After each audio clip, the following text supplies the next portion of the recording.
3 erreurs à éviter lorsque l'on veut investir sur Mintos, c'est ce que nous allons voir ensemble dans cette nouvelle émission. Et en plus, je vais vous montrer mon compte sur Mintos après 2 mois d'investissement, ainsi que ma nouvelle stratégie en détail. Après 2 mois passés à investir dans le crowdlending sur Mintos et pas mal de tests, je reviens vers vous pour vous donner des nouvelles de ce que j'ai fait sur Mintos. Pour resituer le contexte, j'ai investi 500 € au mois de novembre pour débuter sur Mintos et en décembre, j'ai refait le même virement de 500 €.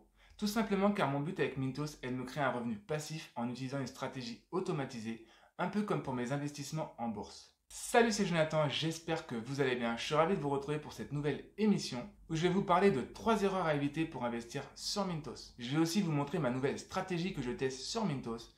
Et pour finir, je vous montrerai mon portefeuille actuel en détail, donc les intérêts, le rendement et les retards de remboursement de prêts. Mais avant de commencer, je vais vous inviter à vous abonner à la chaîne si ce n'est pas encore fait et à télécharger mon guide PDF, les 5 clés de la liberté financière, pour apprendre à gérer et investir votre argent sereinement. Tous les liens sont sous cette vidéo. Si vous débutez sur Mintos, je vous conseille également de regarder le tuto de A à Z que j'ai fait sur Mintos si vous ne l'avez pas encore vu. D'ailleurs, si vous voulez investir sur Mintos, je vous mets un lien sous la vidéo. J'ai fait pas mal de tests sur Mintos depuis 2 mois. J'ai notamment testé le marché secondaire avec 25% de rendement en manuel et des stratégies plus offensives avec des rentabilités allant de 15 à 18% avec plus ou moins de réussite. D'ailleurs, j'ai pas mal de retard de remboursement dans mes prêts que je vais vous montrer en fin de vidéo. Ce qui me permet d'en tirer plusieurs conclusions et erreurs à éviter lorsque l'on veut gagner de l'argent avec Mintos. Première erreur à éviter, débuter sur Mintos avec un gros capital. Sur Mintos, plus on va avoir un capital important et plus on va avoir des intérêts. On peut donc être tenté d'investir sur Mintos un capital important dès le départ sans connaître la plateforme.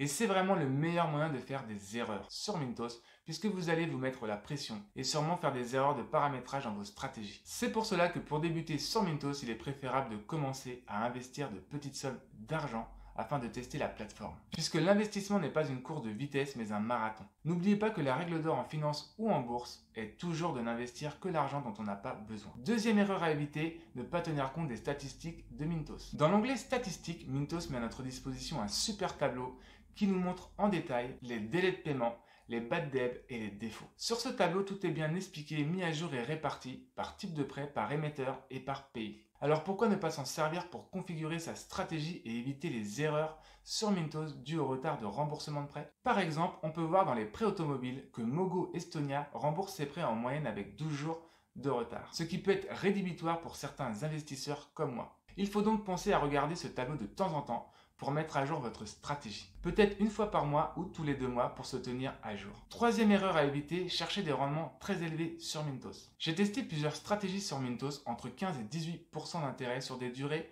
de prêt assez courtes. Et d'après moi, chercher des rendements élevés sur Mintos pose un problème majeur, le manque de diversification. Si je reprends mes stratégies, voilà ce que ça donne en termes de diversification. On voit bien sur les graphiques que l'on va dépendre majoritairement d'un seul émetteur de prêt. Ce type de stratégie sur Mintos est donc à envisager, selon moi, uniquement sur une petite partie de son portefeuille, 5 à 10% maximum, pour ne pas être surexposé à un seul émetteur en cas de faillite de celui-ci et à seulement quelques pays. Même avec la garantie buyback, cela reste un investissement et comme dans tout investissement, il y a une part de risque. Quatrième point, ma nouvelle stratégie avis et test. Ma nouvelle stratégie s'appuie sur la stratégie que j'ai détaillée dans le tuto de A à Z avec quelques changements que l'on va voir en détail. J'ai fait quelques changements dans ma stratégie pour être plus diversifié en termes d'émetteurs de prêts. Comme vous pouvez le constater, aujourd'hui je suis trop dépendant de Mogo qui représente 41,9% de mon portefeuille et de Sun Finance qui représente 20,5% de mon portefeuille. Passons tout de suite sur mon écran pour que je vous montre ma nouvelle stratégie directement sur Mintos. Donc sur ma stratégie, je reste investi en euros et sur le marché primaire avec des scores de risque de 6 à 8 et bien sûr la garantie buyback qui réduit le risque au maximum. Donc là où j'ai fait des changements, c'est dans le type de prêt. Donc j'ai enlevé tous les types de prêts dans lesquels j'ai pas envie d'investir. Donc j'ai gardé le prêt auto, le prêt personnel et le prêt à court terme.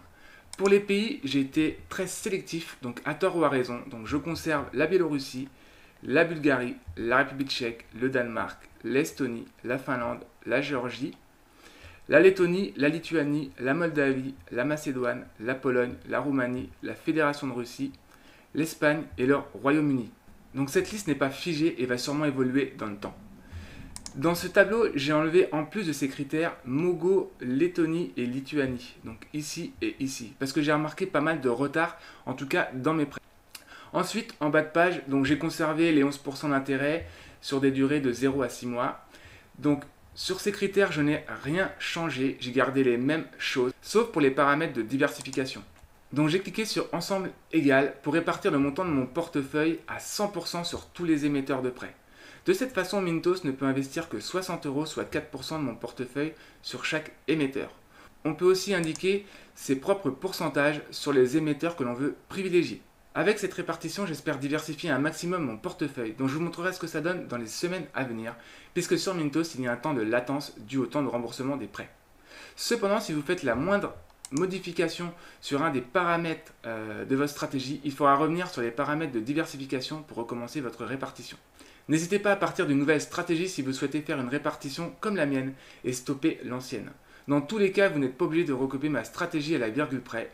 Là encore, le mieux est d'adapter votre stratégie à votre sensibilité et critères d'investissement sur Mintos. Donc, 5e point, mon portefeuille sur Mintos, donc intérêt, rendement, etc. Donc, on peut voir que j'ai un solde de 1050,60 € avec des fonds non investis de 6,08 € et des fonds investis de 1024,18 €. Les pending payments correspondent à l'argent qui devra arriver sur mon compte Mintos dans les prochains jours. Donc, ce qui nous donne un rendement de 11,20% annuel brut. J'ai donc perçu des intérêts pour 11,58 €, des intérêts de retard de paiement pour 12 centimes. Comme j'ai investi sur le marché secondaire, j'ai 1,44 € de frais. Et j'ai aussi reçu 40 € de prime de parrainage. Je tiens vraiment à remercier toutes les personnes qui sont passées par mon lien pour s'inscrire sur Mintos. Donc aujourd'hui, j'ai un profit de 50,26 €. Donc n'hésitez pas d'ailleurs à parrainer vos proches pour avoir des récompenses. Donc aujourd'hui, je suis investi dans 114 prêts et on peut voir ici que j'ai quand même pas mal de retard de remboursement qui correspondent à plus de la moitié de mon portefeuille. Malgré le retard que je peux avoir, je vais continuer à investir dans le peer-to-peer sur Mintos puisqu'un investisseur doit savoir s'adapter. Cependant, je vais prendre le temps d'analyser ma nouvelle stratégie sur Mintos et les retards qui s'accumulent. Dans tous les cas, je n'ai pas changé d'avis sur Mintos et je vais continuer à faire des suivis réguliers sur la chaîne de mes investissements sur Mintos. J'espère avoir le temps de préparer une vidéo sur les impôts et Mintos d'ici quelques semaines, puisque beaucoup d'entre vous me l'ont demandé. Voilà, j'espère que cette émission vous a plu. Si c'est le cas, n'oubliez pas de vous abonner à la chaîne, à mettre un like et à partager cette vidéo.